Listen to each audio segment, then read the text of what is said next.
Jamaah. Oh, jamaah.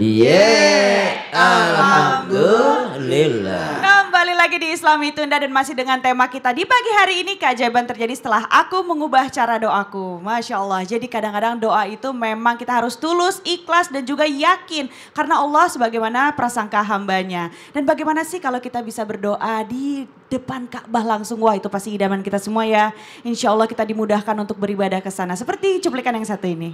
Dari di tempat suci itu kita pasti akan tulus sekali untuk mengucapkan segala apapun rasa kesalahan kita, mengucap ampunan kepada Allah dan tentu aja memanjatkan segala doa.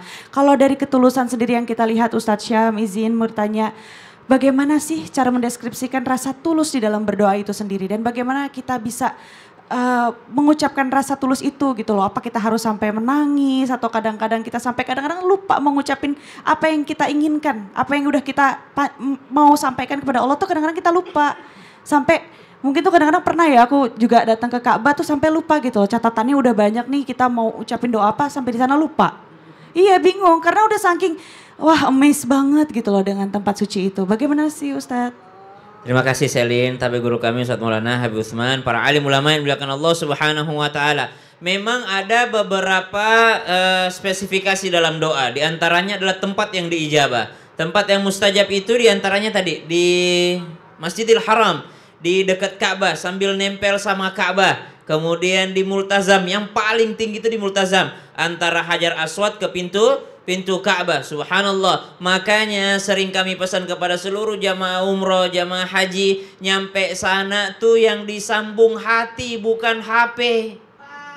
Udah nempel Ka'bah masih selfie, subhanallah. Yang disambung sampai sana itu yang dicari adalah bagaimana hati ini tersambung dengan Allah Subhanahu wa ta'ala. Kadangkala kan kita nyampe sana langsung cari jaringan. Kenapa tidak ada jaringan ini? Bagaimana caranya roaming? Subhanallah. Maka perhatikan betul hati. Kenapa? Sayang, udah nangis-nangis di Indonesia, sekarang sudah sampai ke tempat sinyal terbaiknya berdoa, maka disitulah hati kita disambung sama Allah Subhanahu wa ta'ala. Karena tidak semua orang berkesempatan nyampe ke sana. Sambung hati. Subhanallah. Kalau udah tersambung hatinya ya urusan di belakang, nanti ada konten-konten segala macam supaya motivasi orang bisa ke sana, enggak apa-apa juga. Tapi yang diusahakan tersambung betul adalah hati. Bukti ketulusan kepada Allah Subhanahu wa taala. Sehingga dikatakan Imam Syafi'i, perbanyaklah amalan tersembunyimu, perbanyak doa-doa tersembunyimu. Kenapa? Karena yang bermanfaat di sisi Allah itu lebih banyak. Mayoritas adalah amalan yang tersembunyi, bukan amalan yang diperlihatkan. Jadi kalau doa, usahakan ada doa yang paling tulus itu. Kenapa?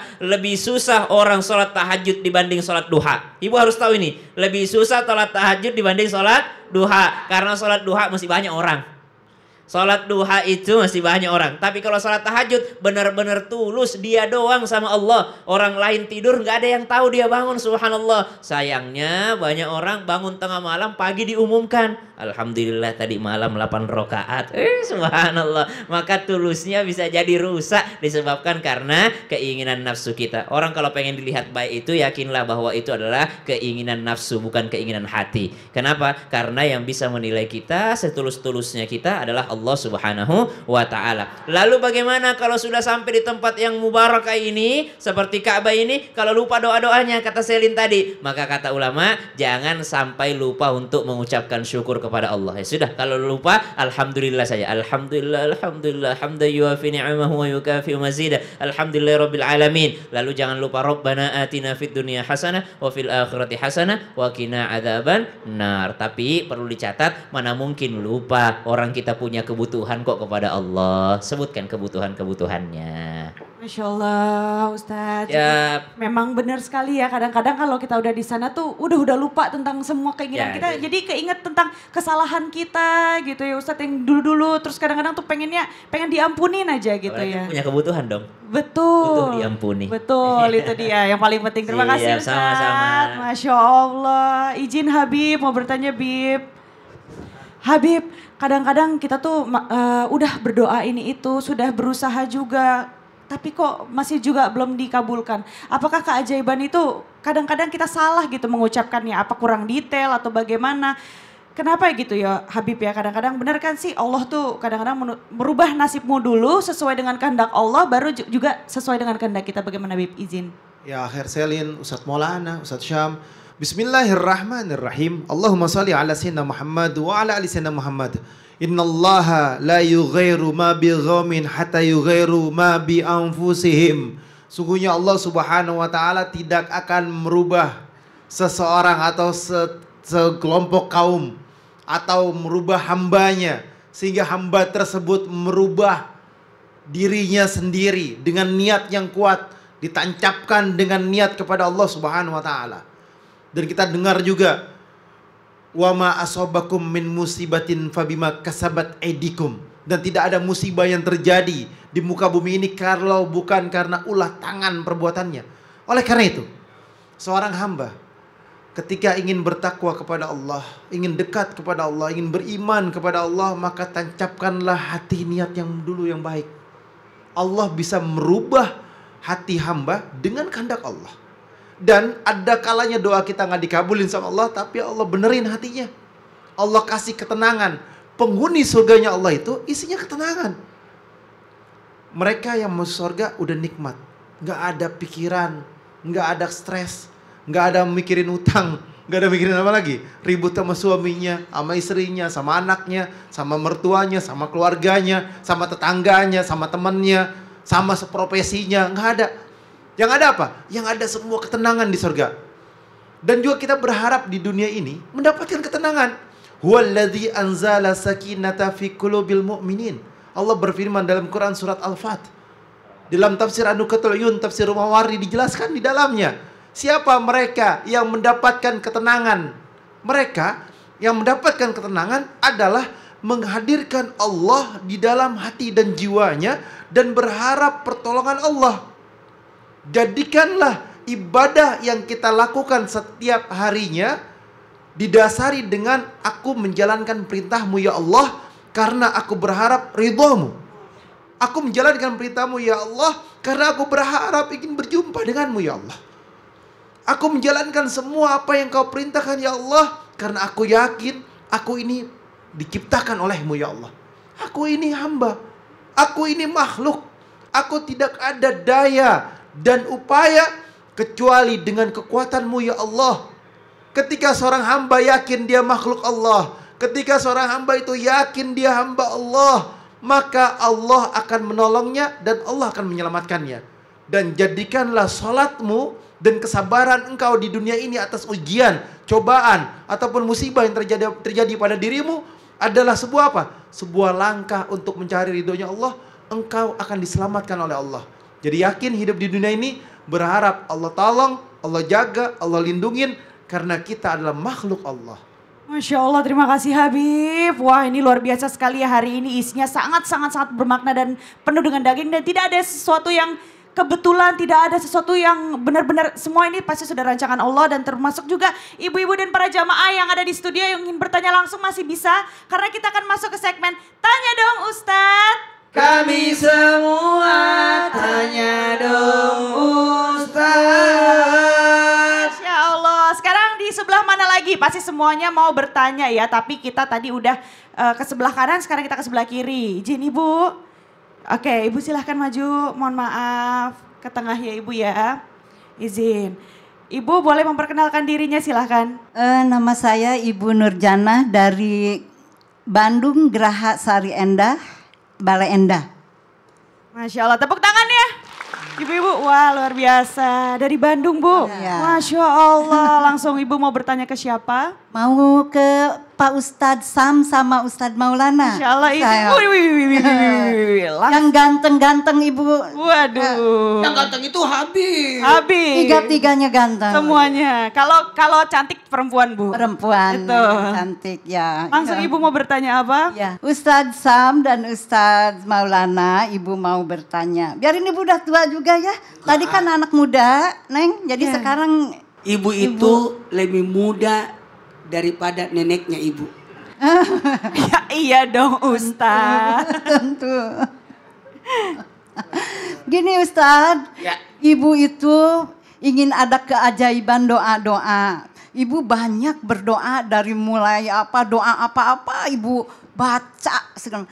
Tetapi doa itu nggak tahu ada kesalahan apa di diri ibu ya. Jadi Neng, doa itu belum diijabah kayaknya sama Allah. Jadi solusinya gimana gitu? Gimana? Solusinya bagaimana Ustadz? Izin menjawab Ustadz Syam. Oke, selain tempat mustajab, ada juga waktu mustajab.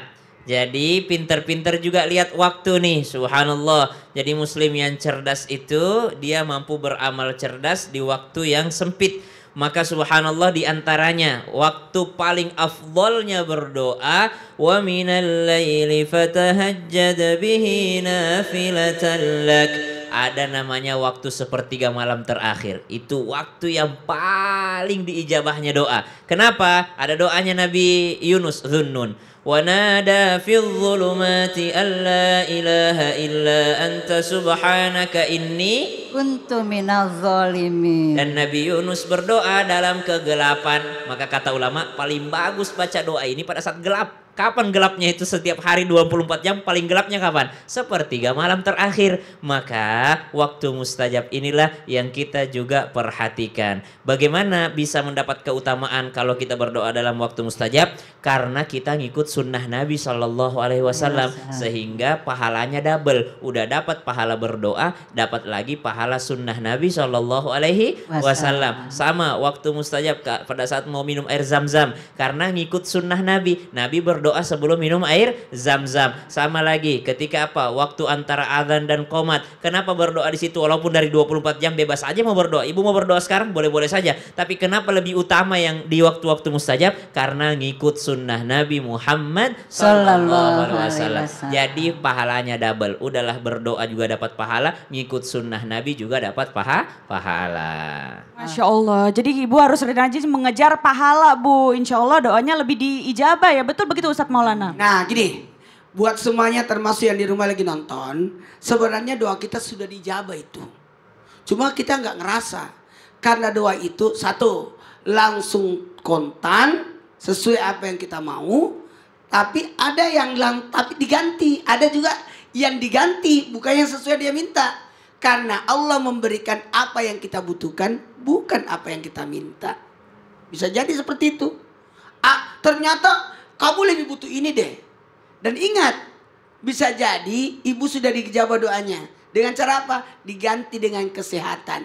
Alhamdulillah. Diganti dengan kesempatan. Iya. Kok aku nggak kaya tapi anakmu baik? Alhamdulillah. Anakmu soleh. Itu kan itu kekayaan itu. Cuma kita kan senantiasa merasa bahwa ini, tapi kan pemikiran kita nggak sama. Dan mohon maaf, ketika ada doa yang tidak merasa ya tidak dijabah, sebenarnya Allah simpan itu doa untuk nanti diberikan di hari kemudian. Alhamdulillah, mudah-mudahan. Itu seperti itu. Nah, gimana caranya? Nah, tadi udah jelasin ada tempat, ada waktu. Satu lagi, ada keadaan. Jadi dalam keadaan perjalanan diijabah. Jadi tidak ada salahnya kita berdoa. Tidak ada yang tanpa doa. Masuk toilet ada doanya. Keluar toilet ada doanya. Sebelum makan ada doanya. Sesudah makan ada doanya. Semua ada doanya. Tidak ada. Bahkan pakai baju pun ada doanya. Itu. Jangan pernah berhenti untuk berdoa.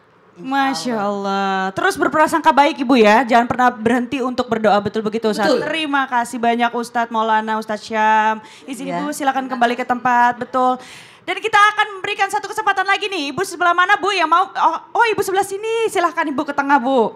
Izin. Iya Ibu silahkan Ibu memperkenalkan dirinya Ibu. Bismillahirrahmanirrahim. Assalamualaikum warahmatullahi wabarakatuh. Waalaikumsalam warahmatullahi wabarakatuh. Nama saya Ibu Nur Laila dari Majelis Taklim Al-Muhazirin Bale Endah, Bandung. Masya Allah, dari Bandung juga Bu ya. Silakan mau bertanya ke siapa Ibu? Mau bertanya sama Ustadz Maulana sama Ustadz Habib. Ustadz Habib. Apakah kalau kita mau berdoa itu harus dengan sholat atau setelah sholat? Terus gimana kalau wanita yang sedang haid? Perlu berdoa juga. Itu bagaimana Ustadz? Kok gitu? Saya mohon jawabannya Ya, Ustaz. silakan. Nah, izin menjawab Bib. Jadi gimana tuh Bib? Oke. Bismillahirrahmanirrahim. Allahumma shalli ala sayyidina Muhammad wa ala ali sayyidina Muhammad. Waktu yang terbaik bagi hamba untuk berdoa adalah sujud terakhir. Jadi ketika sujud terakhir dalam sholat, minta sama Allah sebanyak-banyaknya. Kan diawali tadi, iyyaka na'budu wa iyyaka nasta'in. Nah, kapan waktu berdoanya? Sujud terakhir. Ya Allah, permintaanku banyak ya Allah. Permintaanku banyak. Hajatuna ya Allah ilaikal katsir wa anta alimu biha wa basir. Dan engkau yang maha melihat ya Allah, yang engkau maha mengetahui ya Allah permintaanku. Di situ memintanya. Jadi minta kepada Allah dengan sebaik-baiknya pada waktu sujud terakhir. Dan itu waktu terbaik. Kalau misalkan lupa sujud terakhirnya, ketika salam baru angkat tangan doa. Minta sama Allah.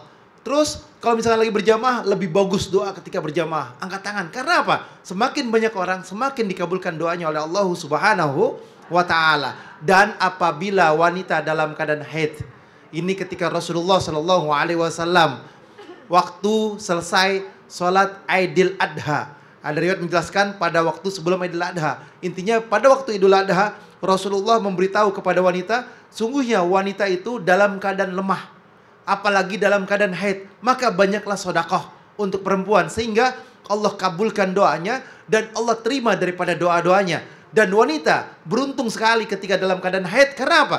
Karena amalan yang biasa dilakukannya, baca Qur'annya, zikirnya dan lain sebagainya, waktu haid pahalanya sama seperti yang kemarin. Masya Allah. Seperti itu. Oh, ini jadi Ibu Syahrini. Seperti itu. seperti itu. Gitu ya Ustadz Maulana ya. Jadi ini mewakili pertanyaan tadi kan Ustadz. Jadi gini. Salat itu kan doa. Jadi doa zikir setelah doa setelah salat itu bagus. Nah, gimana dengan wanita halangan? Wanita halangan tidak terhalang untuk berdoa. Tidak terhalang, betul kata Habib. Kan bisa sedekah. Ya jangan males-males ya. Jangan males-males. Kan ibu Waduh. yang nanya maksudnya. Jadi gini, wanita yang halangan itu tidak bisa apa? Tidak bisa tawaf. Tidak bisa sholat. Kan cuma doa itu. Bisa ngaji nggak? Kan kalau ngapalin bacaan hafalan, kan tidak boleh menyentuh Qur'annya doang kan? Ya, lewat handphone? Nah, lewat hafalin aja. Hafalin. Hafalin. Apa yang kita hafal? Kuluhu. Jangan kulu jangan. Kuluhu Allahu ahad, Allahu samad, lam yalid wa lam yulad wa lam yakul lahu kufuwan ahad. Jadi tetap zikir masih bisa. Jadi zikir masih bisa. Jadi amalan apapun masih bisa dilakukan. Cuma yang tidak bisa sholat dan tawaf. Masya Allah. Jadi itu tadi ya Ustadz ya. Iya. Jadi kita memang masih tetap bisa berdoa. Masih bisa datang pengajian. Masih bisa? Memangnya masih bisa masuk di sini kan? Memangnya diperiksa tadi halangan nggak? Halangan nggak? Ada kan? Masya Allah. Jadi tidak terhalang doa kita terhalang. meskipun kita kadang-kadang ibu-ibu dan perempuan masih ada halangan haid atau datang bulan. Dan Terima terus kasih Ibu. dia- Iya, Ibu mau joget-joget lagi. Silakan Ibu. Terima kasih. Terima kasih. Sini aja, Oh, di sini aja. Baik kakak ya pemirsa semua yang ada di rumah dan para jamaah yang ada di studio. Terima kasih telah bergabung di Islami Tunda pagi hari ini. Semoga saja ilmu di pagi hari ini menjadi pahala juga buat kami semua. Dan para guru-guru bisa diamalkan dan diamanahkan untuk para jamaah yang ada di rumah. Terima kasih dan kami mohon maaf bila ada salah kata, salah ucap dan salah perbuatan. Wassalamualaikum warahmatullahi wabarakatuh. Waalaikumsalam warahmatullahi wabarakatuh. Jamaah. Yeay. Oh jamaah. Yeay. Alhamdulillah. Lila.